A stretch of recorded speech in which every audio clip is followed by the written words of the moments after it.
اعوذ باللہ من الشیطان الرجیم بسم اللہ الرحمن الرحیم والذین یحاجون فی اللہ من بعد ما استجیب لهم حجتهم داحضۃ عند ربهم وعلیہم غضب ولهم عذاب شدید اللہ الذی انزل الکتاب بالحق والمیزان وما يدریک لعل الساعة قریب یستعجل بها الذین لا یؤمنون بها والذین آمنوا مشفقون منها ويعلمون انها الحق الا ان الذین یمارون فی الساعة لفی ضلال بعید اللہ لطیف بعباده یرزق من یشاء وهو القوی العزیز صدق اللہ العظیم۔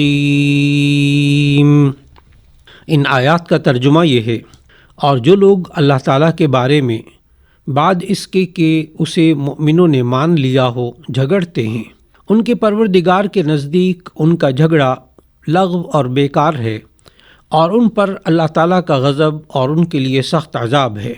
اللہ تعالیٰ ہی تو ہے جس نے سچائی کے ساتھ کتاب نازل کی اور عدل و انصاف کی ترازو، اور تمہیں کیا معلوم کہ شاید قیامت قریب ہی آ پہنچی ہو۔ جو لوگ اس پر ایمان نہیں رکھتے وہ اس کے لیے جلدی کر رہے ہیں، اور جو مومن ہیں وہ اس سے ڈرتے ہیں اور جانتے ہیں کہ وہ برحق ہے۔ دیکھو، جو لوگ قیامت میں جھگڑتے ہیں وہ پرلے درجے کی گمراہی میں ہیں۔ اللہ تعالیٰ اپنے بندوں پر مہربان ہے، وہ جس کو چاہتا ہے رزق دیتا ہے، وہ زور والا اور زبردست ہے۔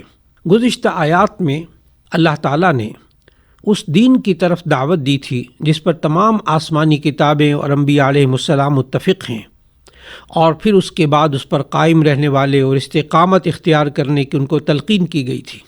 لیکن کچھ لوگ جو سننے اور ماننے کا ارادہ ہی نہیں رکھتے تھے، انہوں نے اس بات پر بھی مسلمانوں سے حجت بازی شروع کر دی، اور بعض روایات میں یہ بھی ہے کہ کچھ اہل کتاب یہود و نصارہ نے یہ حجت پیش کی کہ ہمارے نبی تمہارے نبی سے پہلے اور ہماری کتاب تمہاری نبی کی کتاب سے پہلے، اس لیے ہمارا دین تمہارے دین سے افضل ہے۔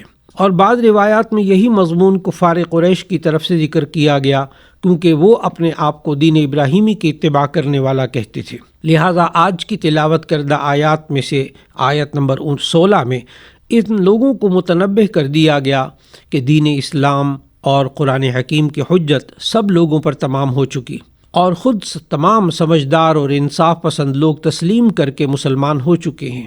اب یہ تمہاری حجت بازی باطل اور گمراہی ہے، اب اگر اس کو نہیں مانو گے تو اللہ تعالیٰ کا عذاب تم پر آئے گا۔ اور پھر ایک بات یہود یہ بھی کہتے تھے کہ حضرت محمد رسول اللہ صلی اللہ علیہ وسلم کی نبوت پر سب کا اتفاق نہیں ہے۔ اس کے برعکس حضرت موسیٰ علیہ السلام کی نبوت پر اور تورات کے آسمانی کتاب ہونے پر سب متفق ہیں۔ لہٰذا جس نبی میں اختلاف ہو جائے اس نبی کے بجائے ایسے نبی اور اس کی شریعت کو ماننا چاہیے جس پر سب کا اتفاق ہو۔ چنانچہ اس بات کا جواب بھی اللہ رب العزت نے ان آیات میں دیا کہ یہود کا یہ کہنا غلط ہے۔ وہ اس طرح کہ حضرت موسیٰ علیہ السلام پر ایمان لانا اس لیے واجب ہے کہ انہوں نے معجزات پیش کیے اور یہود نے ان معجزات کا مشاہدہ کیا۔ بس اگر معجزے کا مشاہدہ نبی کے سچے ہونے کی دلیل ہے تو حضرت محمد رسول اللہ صلی اللہ علیہ وسلم کی نبوت کی تصدیق بھی واجب ہے، کیونکہ آپ صلی اللہ علیہ وسلم نے بھی معجزات پیش کیے۔ اس کے بعد آیت نمبر 17 میں اللہ تعالیٰ نے فرمایا، اللہ الذی انزل الکتاب بالحق والمیزان، اللہ ہی ہے جس نے حق کے ساتھ کتاب کو نازل کیا اور میزان کو قائم فرمایا۔ یہاں اس آیت مبارکہ میں کتاب سے مراد مطلق آسمانی کتاب ہے، جس میں قرآن حکیم اور گزشتہ تمام آسمانی کتابیں سب داخل ہیں، اور لفظ حق سے مراد وہ دین حق ہے جس کا ذکر گزشتہ آیات میں اللہ تعالیٰ نے کیا۔ اور میزان کے لفظی معنی ترازو کے ہیں، کیونکہ یہ انصاف قائم کرنے اور حق پورا کرنے کے لیے ہوتا ہے۔ اس لیے حضرت عبداللہ ابن عباس رضی اللہ تعالیٰ عنہ نے میزان کی تفسیر عدل و انصاف سے کی ہے۔ اور لفظ میزان کی ایک اور تفسیر یہ بھی کی گئی کہ یہاں میزان سے مراد وہ عام ترازو ہے جس کو لوگ استعمال کرتے ہیں، اور معنی یہ ہوگا کہ اس سے سب کے حقوق کی پوری ادائیگی اور انصاف مراد ہے۔ تو خلاصہ اس آیت کا یہ ہوا کہ لفظ حق سے تمام حقوق اللہ مراد ہو سکتے ہیں، اور لفظ میزان سے تمام حقوق العباد مراد ہو سکتے ہیں۔ اس کے بعد اس آیت مبارکہ کے آخر میں فرمایا وَمَا يُدْرِيكَ لَعَلَّ السَّاعَةَ قَرِيب، اور تمہیں کیا پتہ شاید کہ قیامت کی گھڑی قریب ہی ہو۔ اور اس کے بعد کی آیت میں فرمایا جو لوگ قیامت پر ایمان نہیں رکھتے وہ اس کے آنے کی جلدی مچاتے ہیں، اور جو لوگ قیامت کے دن پر ایمان لا چکے ہیں وہ اسے سہمے رہتے ہیں قیامت سے، اور جانتے ہیں کہ قیامت کا دن برحق ہے۔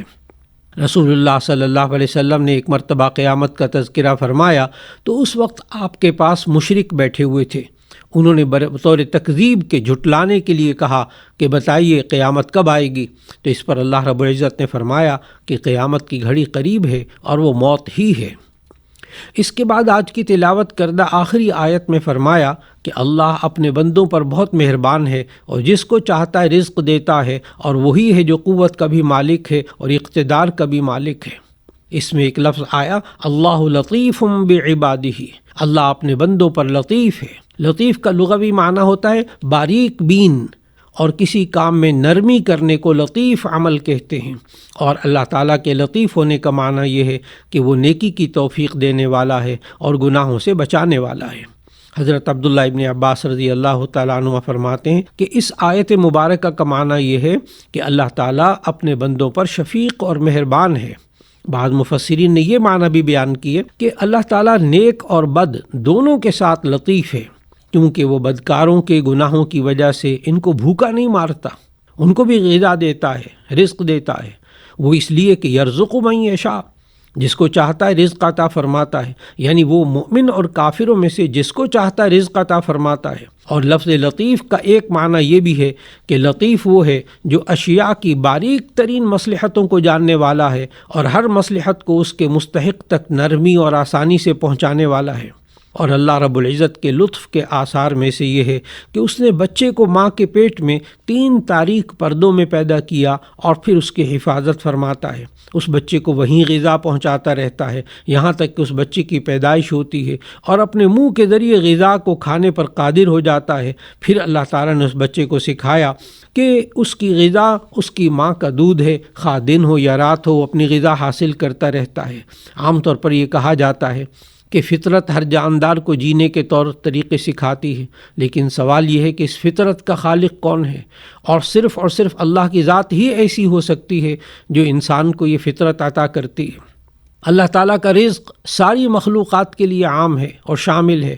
دریا، خشکی میں رہنے والے وہ جانور جن کو کوئی نہیں جانتا، ان کو بھی اللہ تعالیٰ رزق عطا فرماتا ہے، اس میں انسان کا کوئی دخل نہیں ہے۔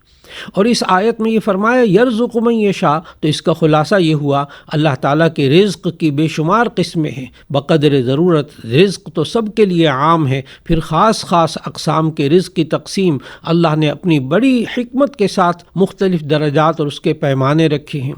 کسی کو مال و دولت کا رزق دیا جاتا ہے، کسی کو صحت و قوت کا رزق دیا جاتا ہے، کسی کو علم و معرفت کا رزق دیا جاتا ہے، کسی کو دوسری قسموں کا رزق دیا جاتا ہے۔ اسی طرح ہر انسان دوسرے کا محتاج بھی رہتا ہے، اور یہی احتیاج ان کو باہمی تعاون اور ایک دوسرے کی مدد پر آمادہ کرتی ہے، جس سے تمدن انسانی یعنی معاشرتی طور پر انسان زندگی گزارتا ہے۔ اللہ رب العزت نے ہم سب کو جو نعمتیں عطا فرمائی ہیں اور رزق عطا فرمایا ہے، اللہ اس کی شکر کی توفیق عطا فرمائے، اس کی قدر اور اس کی صحیح استعمال کی توفیق عطا فرمائے۔ وآخر دعوانا ان الحمد للہ رب العالمین۔